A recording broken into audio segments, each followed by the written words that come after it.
الحمد لله رب العالمين، والصلاة والسلام على أشرف الأنبياء والمرسلين وخاتم النبيين وقائد الغر المحجلين الوفد المتقبلين محمد وعلى آله وصحبه ومن تبعهم بإحسان ودعا بدعوتهم إلى يوم الدين. أما بعد فأعوذ بالله من الشيطان الرجيم.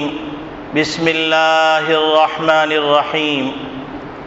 قال الله تبارك وتعالى: الحمد لله رب العالمين.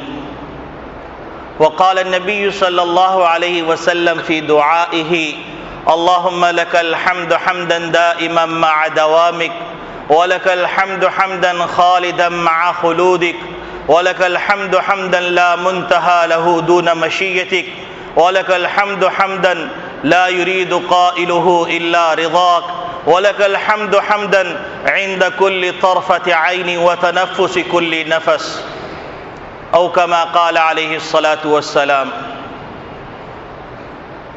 چومی گویم مسلمانم میلرزم، چومی گویم مسلمانم میلرزم کہ دانم مشکلات لا الہ را. رہ گئی رسم ازاں روح بلالی نہ رہی، رہ گئی رسم ازاں روح بلالی نہ رہی، فلسفہ رہ گیا تلقین غزالی نہ رہی. کی محمد سے وفا تو ہم تیرے ہیں، یہ جہاں کیا چیز ہے لوح و قلم تیرے ہیں.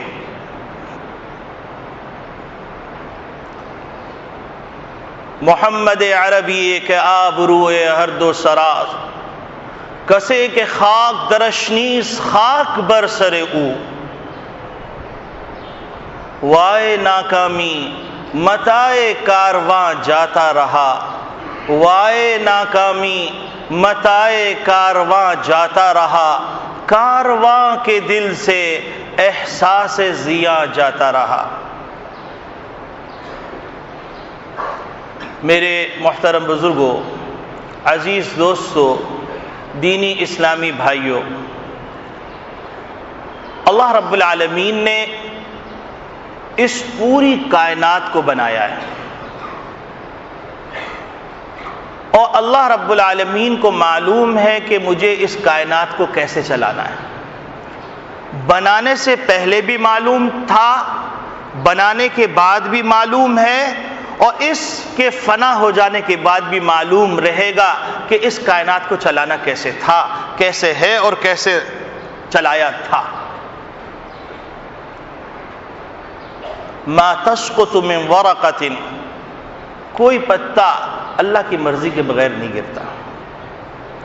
ولا حبۃ فی ظلمات الارض ولا رطب ولا یابس الا فی کتاب مبین. وعنده مفاتيح الغيب لا يعلمها الا هو. وللہ ما فی السماوات وما فی الارض، وللہ خزائن السماوات والارض، وَيَعْلَمُ مَا فِي الْأَرْحَامِ وَيَعْلَمُ بِأَيِّ أَرْضٍ تَمُوتُ.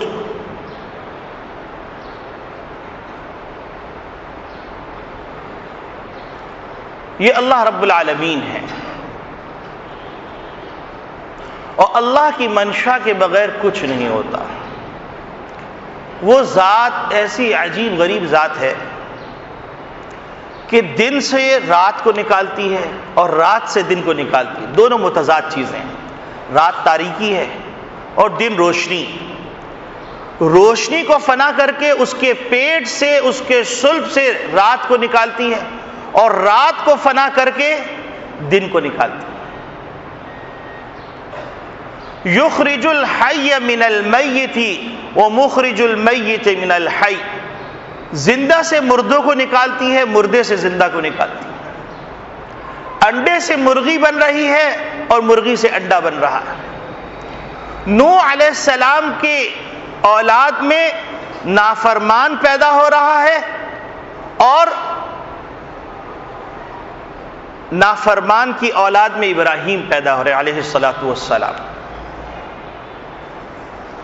ان اللہ فالق الحب والنوا، بے شک پروردگار عالم ایسا عجیب پروردگار ہے کہ دانا مردہ بے جان اس کو زمین میں دبا دیا، ظاہری آکسیجن کا کوئی امکان نہیں اور اس کے باہر آنے کا کوئی امکان نہیں، وہ پروردگار اس زمین کی تاریکیوں کے اندر ولا حبۃ فی ظلمات الارض ولا رطب ولا یابس، اس تاریک زمین کے اندر دانے کو پھاڑتا ہے اور اس کو کوئی پھاڑنے والا نہیں. من بیدہ ملکوت کل شیء وہو یجیر ولا یجار علیہ فعال لما یرید. وہ پروردگار ایسا دانے کو پھاڑا اور اس سے ایک کوپل نکالی، ایسی کوپل کہ اگر ٹوٹی بھی پڑی بھی ہو تو چینٹی بھی اس کو اٹھا کے لے جاتی ہے، لیکن وہ مٹی کے پیٹ کو چیر کر باہر نکلی. باہر نکلنے کے بعد دھوپ ہے، سردی ہے، گرمی ہے، ہوا ہے، طوفان ہے، بارشیں ہیں، تمام چیزیں ہیں. اس پروردگار نے ان تمام سے اس کی حفاظت ہی نہیں کی بلکہ اس کا نمونہ پیش کیا کہ دیکھو فانوس بن کے جس کی حفاظت ہوا کرے وہ شمع کیا بجھے جسے روشن خدا کرے. کہ وہ ہوا جو بجھانے کے لیے تھی وہی اس کی محافظ بن جائے، وہی اس کا فانوس بن جائے، وہی پاسبان حرم بن جائے. کہ منگول اٹھتے ہیں، تاتارستان سے اٹھتے ہیں، اٹھنے کے بعد بغداد کی 21 لاکھ کی آبادی کو ان میں سے 18 لاکھ کو تہتیغ کر دیتے ہیں، دجلے کا رنگ بدل جاتا ہے اور اللہ رب العالمین کو دیکھیے انہی کو پاسبان حرم بنا کر کھڑا کر دیتے ہیں. اور پھر شامی وجود میں آتی ہے اور بڑی بڑی فقہ کی کتابیں وجود میں آتی ہیں، بڑے بڑے محدثین وجود میں آتے ہیں، بڑے بڑے فقہا وجود میں آتے ہیں اور 800 برس تک وہ نگہبان اور محافظ بن جاتے ہیں. یہ اللہ ہے اور جا بجا اللہ اپنے وجود کا احساس دلاتا رہتا ہے کہ مجھے بھولنا نہیں، میں ہوں. میں ڈھیل دیتا ہوں، سنستدرجہم من حیث لا یعلمون، میں ڈھیل دیتا ہوں، سنبھل جاؤ سنبھل جاؤ سنبھل جاؤ. لیکن ان بطش ربک لشدید، جب اللہ کی پکڑ آتی ہے تو پھر اقتربت الساعۃ وانشق القمر. پھر دودھ پلانے والی مائیں اپنے دودھ پلاتے بچوں کو بھول جاتی ہیں.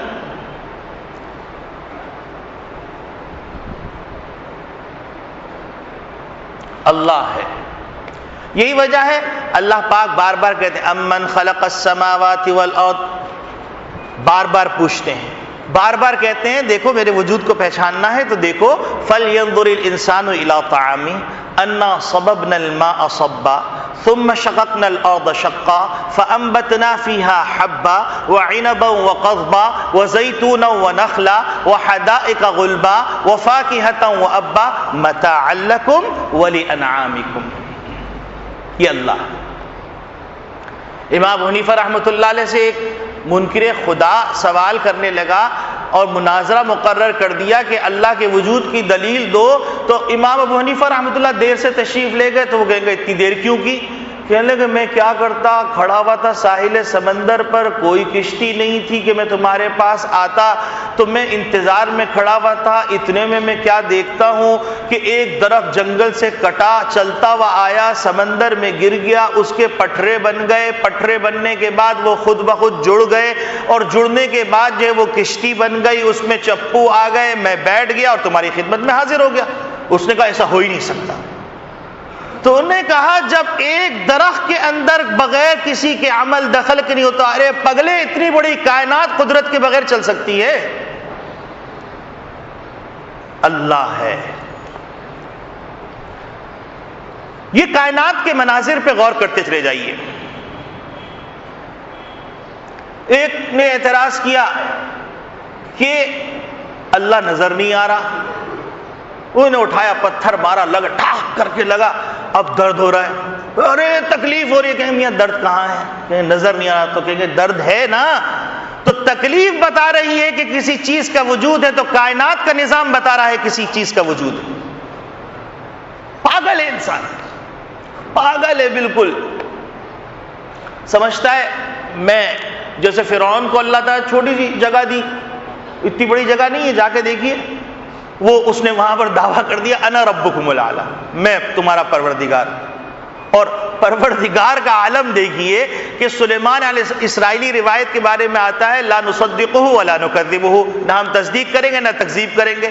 سلیمان علیہ السلام کو دیکھیے کہ سلیمان علیہ السلام نے اللہ رب العالمین سے درخواست کی پروردگار عالم مجھے موقع عنایت فرمائیے میں تیری مخلوق کو کھلا دوں، تو سلیمان علیہ السلام سے اللہ پاک نے کہا تم میری مخلوق کو نہیں کھلا سکتے۔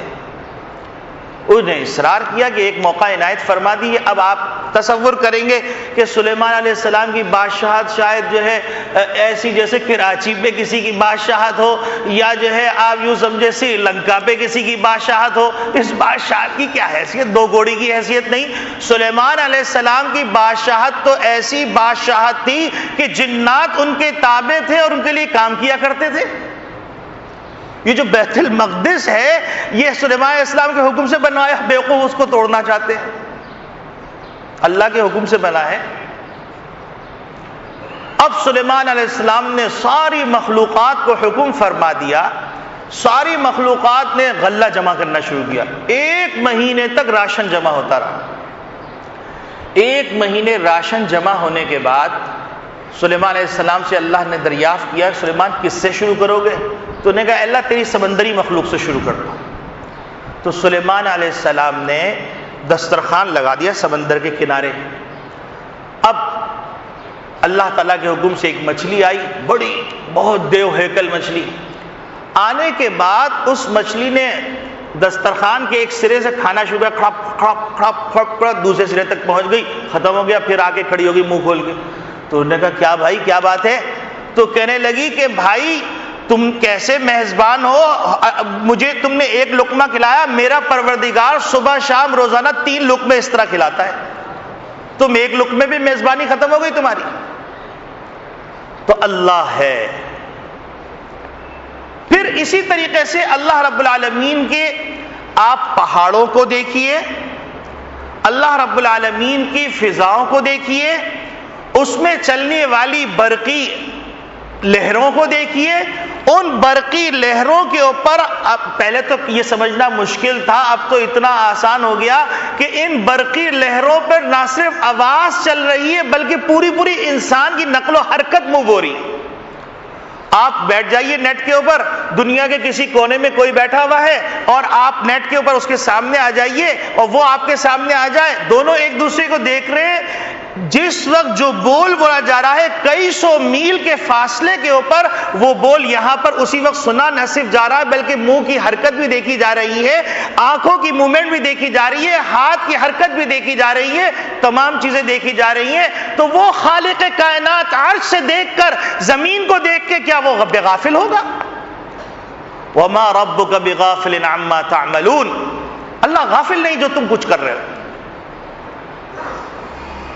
اللہ غافل نہیں ہے۔ اور وما ربک بظلام للعبید، اور اللہ ظالم بھی نہیں۔ اب یہ سارا نظام غور کرتے چلے جائیے، پھر زمین کے صندوق کے اوپر غور کیجئے، اللہ نے اس صندوق میں کیا کیا رکھا، اس کی مستقل ایک تفصیل ہے، اس تفصیل پہ غور کیجئے۔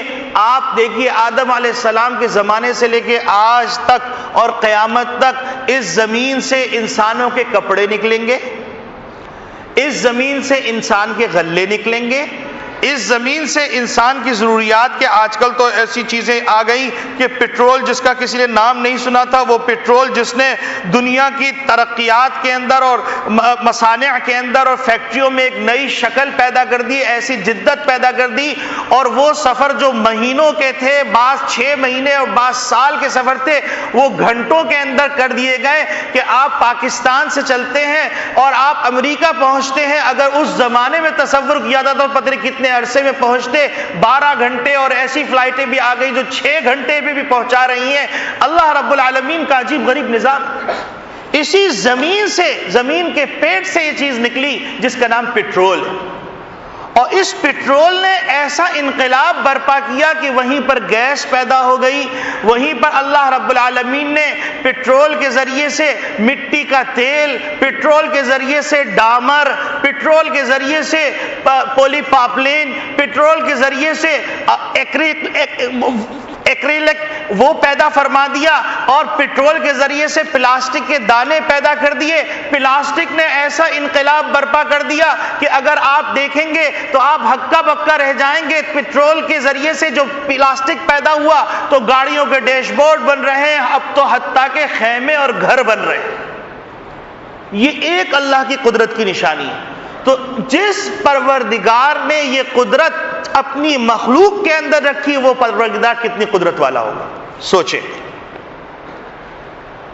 پھر اس کے بعد جب یہ ساری چیزیں سوچ لیں گے، سوچنے کے بعد آپ اس آیت پہ غور کریں گے جس آیت سے قرآن کریم کا آغاز ہو رہا ہے، الحمدللہ رب العالمین، تمام تعریفیں اللہ کے لیے ہیں۔ اب انسان سوچتا ہے کہ تمام تعریفیں اللہ کے لیے ہیں، تو اب اس میں یوں سمجھ لیے تعریف ایک ڈائریکٹلی ہوتی ہے، ایک انڈائریکٹلی ہوتی ہے۔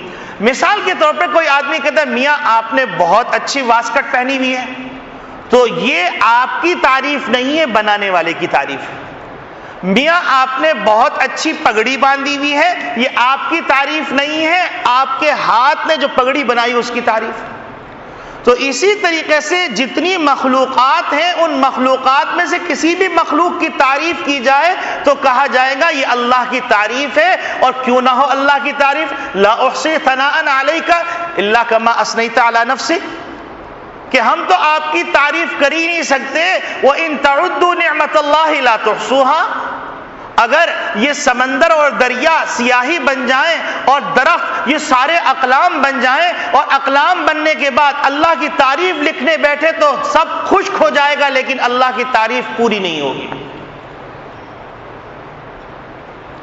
تو اب اس پہ غور کیجئے، الحمدللہ رب العالمین، کہ اللہ رب العالمین کے لیے تمام تعریفیں ہیں، اور رب العالمین میں اس دعوے کی دلیل ہے کہ اللہ رب العالمین کے لیے تمام تعریفیں کیوں ہیں، اس کی دلیل کیا ہے، اس کی وجہ کیا ہے، اس کی ریزن کیا ہے، اس کی لاجک کیا ہے، وہ سمجھائیے۔ تو کہا گیا کہ رب العالمین کے پورے جہانوں کو وہ تھاما ہوا ہے، هو الحی القیوم لا تأخذه سنة ولا نوم له ما في السماوات وما في الارض من ذا الذي يشفع عنده الا باذنه يعلم ما بين ايديهم وما خلفهم ولا يحيطون بشيء من علمه الا بما شاء وسع كرسيه السماوات والارض ولا يؤوده حفظهما وهو العلي العظيم۔ تو وہ اللہ جو انسانوں کے جہاں کو پال رہا ہو، جنات کے جہاں کو پال رہا ہو، چوپاؤں کے جہاں کو پال رہا ہو، چرند پرند کے جہاں کو پال رہا ہو، پہاڑوں کو جو پال رہا ہو، اور سمندروں کو جو چلا رہا ہو، جو فضا کو چلا رہا ہو، کل فی فلک یسبحون، سیارے اور ستاروں کو چلا رہا ہو، ذالک تقدیر العزیز العلیم، والشمس تجری لمستقر لها، ذالک تقدیر العزیز العظیم۔ کوئی ایک دوسرے کے اوپر امٹ نہیں آتا، اور اگر ایک سرکل اپنی مدت پوری کرتا ہے تو آپ نے دیکھا شہاب ثاقب روس کے اندر جا کے گرا، اللہ کی قدرت دیکھیے کہ وہ شہاب ثاقب پورا نہیں گرا، بلکہ شہاب ثاقب کا جو سرکل تھا اس میں سے ایک ذرہ ٹوٹا، اس نے اپنی مدت پوری کی، اور مدت پوری کرنے کے بعد وہ زمین پہ گرا، آج سے کئی 50-60 سال پہلے گرا، تو جن ذروں پہ گرا وہ ذرے سارے کے سارے ہیرے اور جواہرات میں بدل گئے۔ تو اللہ رب العالمین کا ایک نظام ہے، اور اس نظام کے تحت جب انسان غور کرتا ہے تو اس کے زبان سے بے ساختہ نکلتا ہے الحمدللہ، اور دلیل کے طور پہ کہتا ہے رب العالمین۔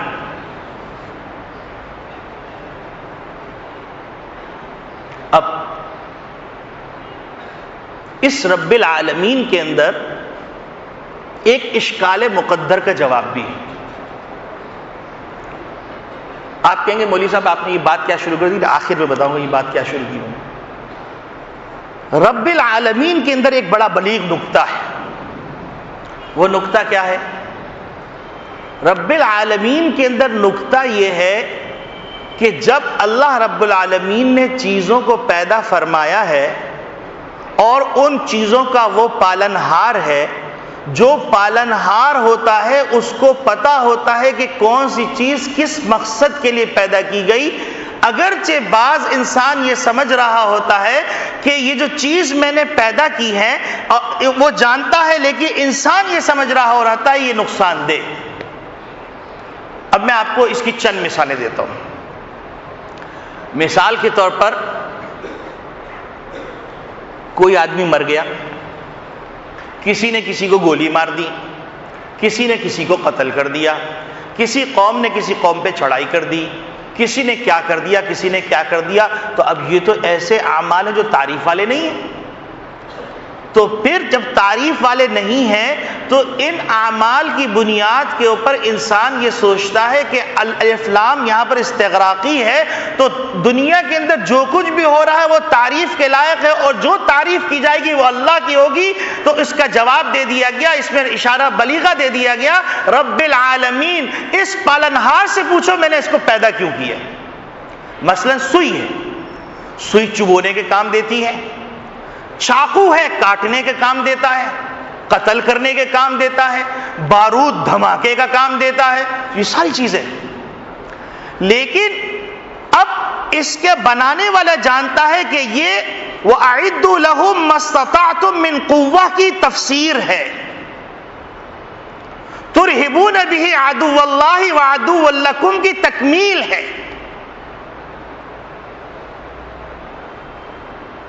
هو الذي ارسل رسوله بالهدى ودين الحق ليظهره على الدين كله کا مظاہرہ۔ كتب الله لأغلبن انا ورسلي ولقد كتبنا في الزبور من بعد الذكر ان الارض يرثها عبادي الصالحون کے لیے دلیل۔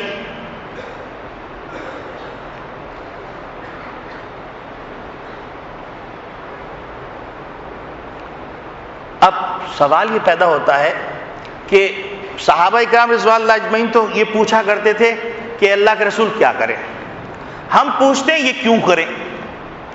تو جب کوشچن بدل گیا تو ظاہر سی بات ہے اس کا مطلب ہے ذہنی سطح بدل گئی۔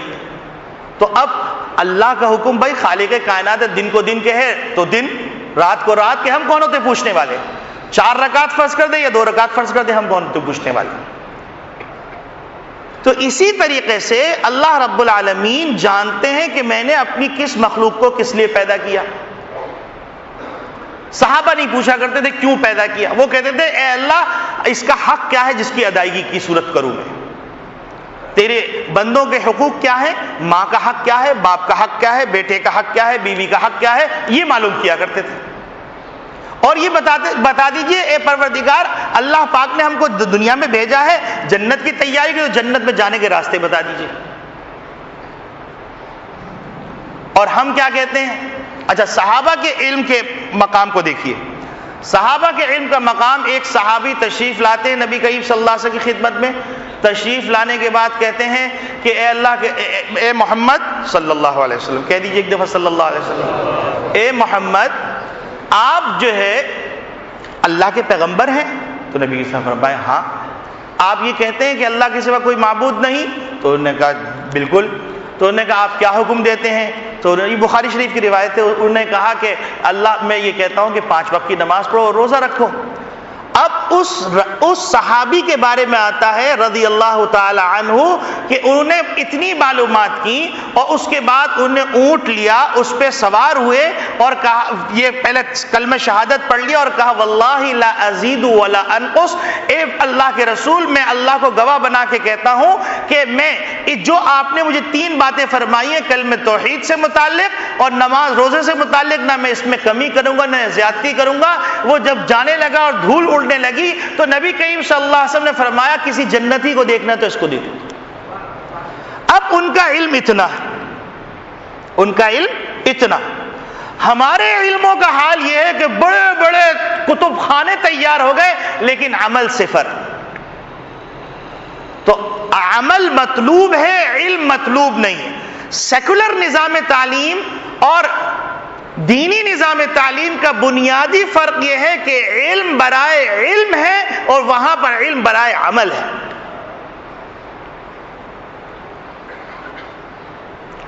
تو میں یہ بات عرض کر رہا تھا کہ ہمارے علم میں نہیں کہ اللہ نے کس چیز کو کیوں پیدا کیا.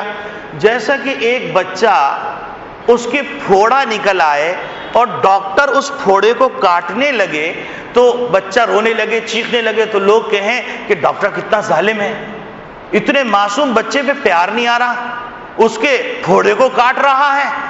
اور 2-4 آدمی آ جائیں اور آگے کہیں خدا کے واسطے رک جائیے, اس پھوڑے کو مت کاٹیے گا, یہ بچہ رو رہا ہے.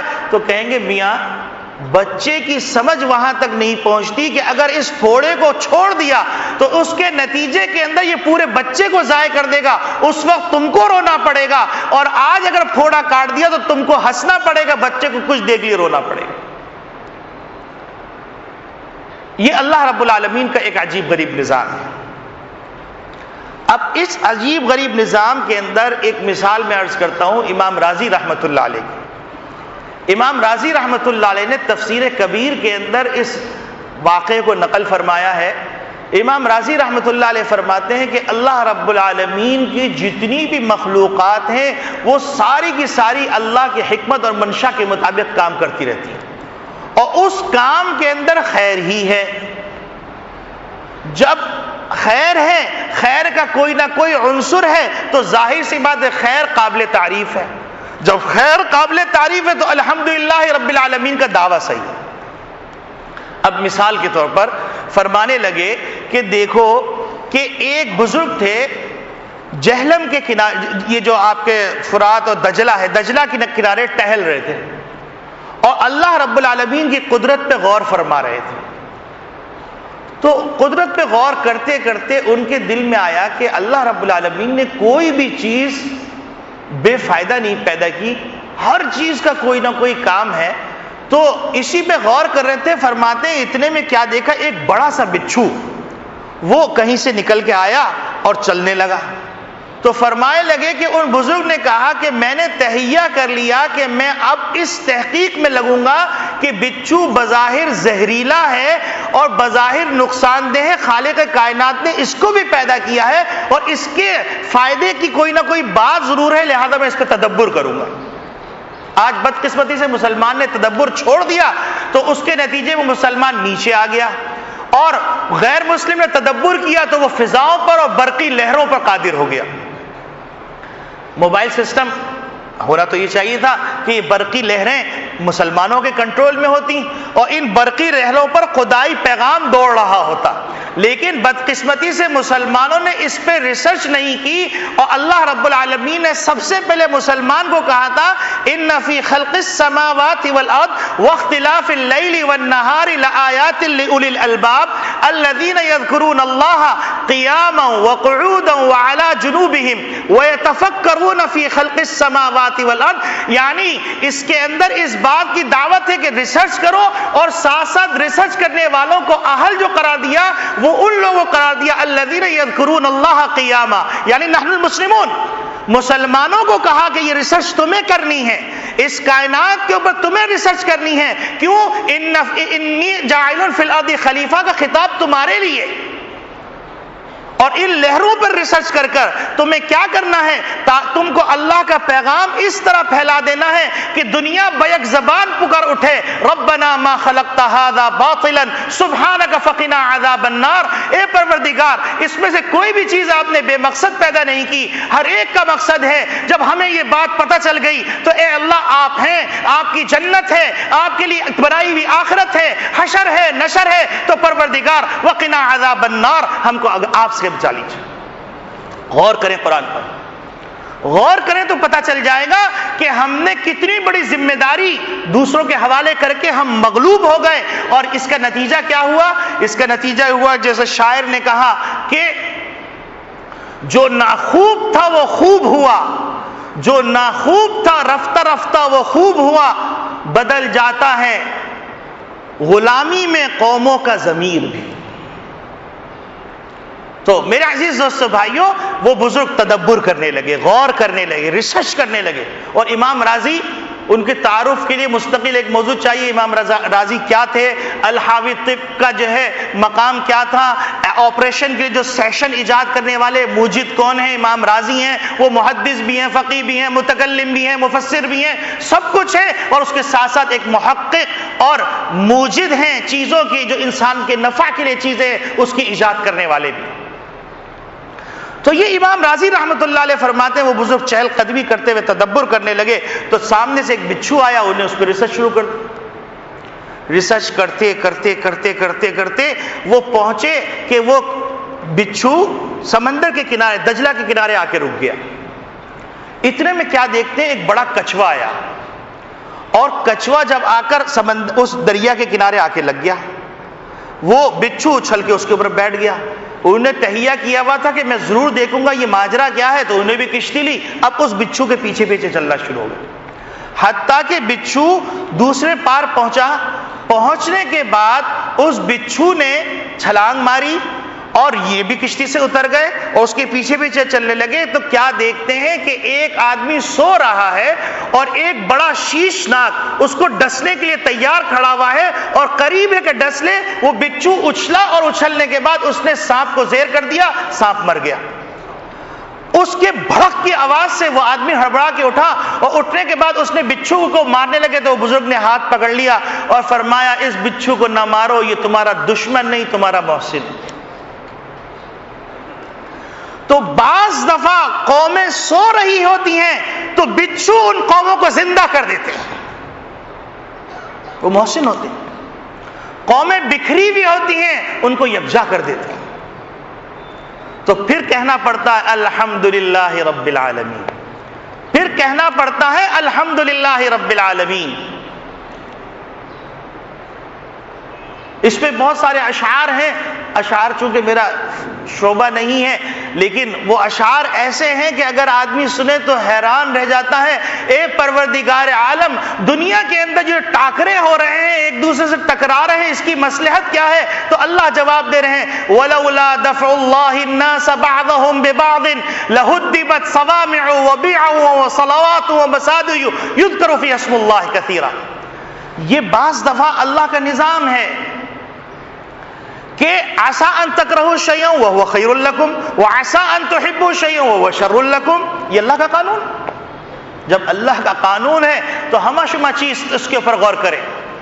یہی وجہ ہے کہ بزرگوں کا حال ایسا بھی گزرا کہ حضرت بہلول بغداد میں طوفان آیا ہوا، قحط سالی پڑی ہوئی، برا حال، اور لوگ رو رہے ہیں، دھڑا دھڑ مر رہے ہیں، بہلول بیٹھے۔ اب لوگ آئے کہیں گے بہلول یار دعا کرو، تم جو ہے جب مصیبت آتی تو اللہ والے یاد آتے ہیں۔ تو وہ بھاگا بھاگے سب پہنچے، بہلول دعا کرو یہ بڑی مصیبت آئی ہوئی ہے۔ تو بہلول نے کہا یہ ہماری مرضی سے ہو رہا ہے۔ تو کہا ارے آپ کیسی بات کر رہے ہیں، لوگ مر رہے ہیں اور آپ کہہ رہے ہیں ہماری مرضی سے ہو رہا ہے۔ تو حضرت بہلول نے فرمایا میں نے دیکھا کہ میں اپنی مرضی چلاتا ہوں تو کچھ نہیں ہوتا، تو میں نے اپنی مرضی خالق مرضی کے اندر فنا کر دی، اب جو ہو رہا ہے وہ میری مرضی۔ یہی وجہ ہے حدیث قدسی میں آتا ہے کہ اللہ رب العالمین نے ارشاد فرمایا ایک تیری مرضی ہے ایک میری مرضی، ہوگا وہی جو میری مرضی ہے، اور اگر تو اپنی مرضی کی میں چلے گا تو میں تجھے تھکا دوں گا، ہوگا وہی جو میری مرضی، اور اگر تو اپنی مرضی میں اپنی مرضی کو میری مرضی میں فنا کر دے گا تو پھر میں تجھے دوں گا جو میری مرضی ہے اور تجھے دوں گا جو تیری مرضی ہے۔ یہ جو حالات ہیں یہ حالات تقاضا کر رہے ہیں کہ ہم اپنی تمام خواہشات کو اللہ کی مرضی میں فنا کر دیں، پھر ہوگا وہی جو ہم چاہتے ہیں۔ اللہ اپنی طرف سے بھی خیر دے گا اور پرائی کی طرف سے بھی خیر دے گا جو تم چاہتے ہو۔ اب آپ کو میں ایک مثال دوں، ہارون رشید ایک دفعہ تشریف فرما تھے، تو ہارون رشید کوئی چھوٹے سے سری لنکا کے امام صاحب نہیں تھے، ہارون رشید کی سلطنت اتنی بڑی سلطنت، اس کا تصور کرنا مشکل۔ ایک دفعہ ہارون رشید بیٹھے ہوئے تھے تو بادل جانے لگا، تو وہ بادل کی کو خطاب کر کے کہنے لگے، ارے بادل تو جا مشرق میں برس یا مغرب میں برس، چاہے شمال میں برس یا جنوب میں برس، تیرا خراج آئے گا یہی میرے تخت کے پاس۔ تو اتنی بڑی سلطنت تھی، اور یہ کب تھی سلطنت؟ جب وہ اللہ کے حکم کو مانتے تھے، اور جب اللہ کے حکموں کو توڑنا شروع کیا تو پھر کیا ہوا؟ بیچارے مسلمان بڑی مشکل سے لڑ لڑ کے اب 57-58 ممالک بنے، اس میں بھی ایک دوسرے کی دشمنیاں چل رہی ہیں۔ پراہ دشمن کی ضرورت نہیں، اپنے ہی دشمن بہت ماشاءاللہ، مسلمان یہ جماعت اس جماعت کی دشمن، یہ فرد اس فرد کا دشمن، یہ قوم اس قوم کی دشمن، یہ زبان اس زبان کی دشمن، یہ سسرال اس سسرال کا دشمن، یہ دیور اس دیور کا دشمن، یہ جیٹ اس جیٹ کا دشمن۔ ایک اباہی تباہی مچی ہوئی ہے کہ شاعر نے مجبوراً کہا کہ سپیروں نے سانپوں کو یہ کہہ کر دیا مقید، سپیروں نے سانپوں کو یہ کہہ کر دیا مقید کہ اب بس کافی ہے انسان اسلام کو دسنے کے لیے۔ یہ اس وقت ہمارا حال یہ ہو گیا۔ تو میرے عزیز دوستو بھائیو، اللہ رب العالمین کی مرضی میں ہم اپنی مرضی کو جب فنا کر دیں گے تو اللہ رب العالمین سب کچھ عطا فرما دیں گے۔ ہارون رشید بیٹھے ہوئے تھے، انہوں نے اعلان کیا میں بہت خوش ہوں، انہوں نے اپنے دربار کی جو سلطنت تھی اس سلطنت کے اندر انہیں سونے جواہرات کے ڈھیر لگا دیے اور کہا جو جس پہ ہاتھ رکھے گا اس کا۔ سب بھاگے، ہر ایک نے ہر کچھ لیا۔ ایک کنیز کھڑی ہوئی مورچھر جل رہی تھی، تو انہیں ہارون رشید نے کہا کہ ارے پگلی تو کسی چیز پہ ہاتھ نہیں رکھ رہی؟ تو کہیں مجھے آپ کے اعلان پر یقین نہیں ہے۔ تو انہوں نے کہا کہ یہ سب کیا بیوقوف ہیں؟ تو انہوں نے کہا نہیں میں دوبارہ آپ کے منہ سے خود سننا چاہتی ہوں۔ تو انہوں نے کہا ہاں میں بالکل صحیح کہہ رہا ہوں کہ آج جو جس پہ ہاتھ رکھے گا وہ اس کا۔ تو اس نے چپکے سے ہارون رشید کے شانے پہ ہاتھ رکھ دیا۔ انہوں نے کہا یہ کیا؟ کھیلنے کے یہ سب پاگل ہیں، ان چیزوں پہ بھاگ رہے ہیں، آپ جس کے ہوگا سب کچھ اس کا ہے۔ تو اس کائنات کے نظام کو اللہ چلا رہے ہیں، جب ہم اللہ کے ہاتھ کو تھام لیں گے، یہاں ہاتھ سے مراد تشبیہ نہیں ہے، یعنی اللہ کا حکم مان لیں گے، یہ مراد ہے۔ وَاعْتَصِمُوا بِحَبْلِ اللَّهِ مراد ہے۔ وَاعْتَصِمُوا بِحَبْلِ اللَّهِ کہاں کیسے؟ بَايَعْنَا رسول اللہ صلی اللہ علیہ وسلم علی السمع والطاعة فی المکرہ والمنشط فی العسر والیسر، یہ مراد ہے کہ جب ہم اللہ رب العالمین کے ہر حالت کے اندر حکم کو ماننے والے بن جائیں گے تو پھر اللہ رب العالمین اپنی شان کے مطابق فیصلے فرمائیں گے، اور دنیا حیران رہ جائے گی۔ کیوں حیران رہ جائے گی؟ کیونکہ مردے کے پیٹ سے کبھی زندہ کو پیدا ہوتا ہوا نہیں دیکھا تھا۔ تو اللہ رب العالمین تو کہتے ہیں ارے میری قدرت کو دیکھنا ہے تو آؤ قرآن کا مطالعہ کرو۔ قل اللہم مالک الملک تؤتی الملک من تشاء وتنزع الملک ممن تشاء وتعز من تشاء وتذل من تشاء بیدک الخیر انک علی کل شیء قدیر۔ اور اگر دیکھنا ہے تو تولج اللیل فی النہار وتولج النہار فی اللیل وتخرج الحی من المیت وتخرج المیت من الحی وترزق من تشاء بغیر حساب۔ فقیر کو ہم امیر بنا دیتے ہیں، امیر کو ہم فقیر بنا دیتے ہیں۔ تو یہ ساری باتیں جب سمجھ میں آ گئیں تو اب تشکیل کا وقت ہے۔ تشکیل کیا ہے؟ تشکیل یہ ہے کہ ہم اللہ کی مرضی میں اپنی مرضی کو فنا کر دیں، اور یہ جو کچھ حالات ہو رہے ہیں ان حالات سے نا امید نہ ہو۔ وَلَا تَهِنُوا وَلَا تَحْزَنُوا وَأَنْتُمُ الْأَعْلَوْنَ إِن كُنتُم مُؤْمِنِينَ۔ اور مومن کون ہوتا ہے؟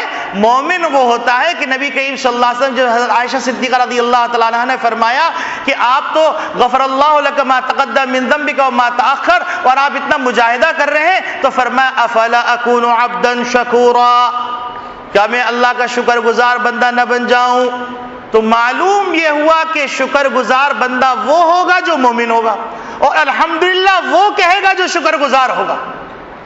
اور الحمدللہ جب کہنا آ جائے گا اور الحمدللہ کے تقاضوں کو پورا کرنا آ جائے گا، تو اس کے نتیجے میں اللہ کی مرضی کے اندر ہماری مرضی فنا ہو جائے گی، تو یہ سیاہ رات ایک دم لپٹ جائے گی، اور لپٹنے کے بعد ایک سورج طلوع ہوگا، جس کو نبی کریم صلی اللہ علیہ وسلم نے فرمایا کہ میں ایک ایسی شریعت لے کے آیا ہوں الغراء، جو روشن ہے، لیلھا کنہارھا۔ تو لہذا میرے عزیز دوستو بھائیو، موجودہ حالات سے غمگین بھی مت ہوئیے، پست ہمت بھی مت ہوئیے، ایک دفعہ کہہ دیجئے کہ اے اللہ جو کچھ بھی ہو رہا ہے آپ کی مرضی سے ہو رہا ہے، جب آپ کی مرضی سے ہو رہا ہے تو الحمدللہ رب العالمین۔ اب اللہ سن رہے ہیں، اللہ سن رہے ہیں، فرشتے لکھ رہے ہیں، اور جب اللہ سن رہے ہیں، فرشتے لکھ رہے ہیں، تو بس پھر اللہ سے ہم مانگ لیتے ہیں کہ اے اللہ انی مغلوب فانتصر۔ کہہ دیجئے ایک دفعہ، انی مغلوب فانتصر، انی مغلوب فانتصر، انی مغلوب فانتصر، وَأُفَوِّضُ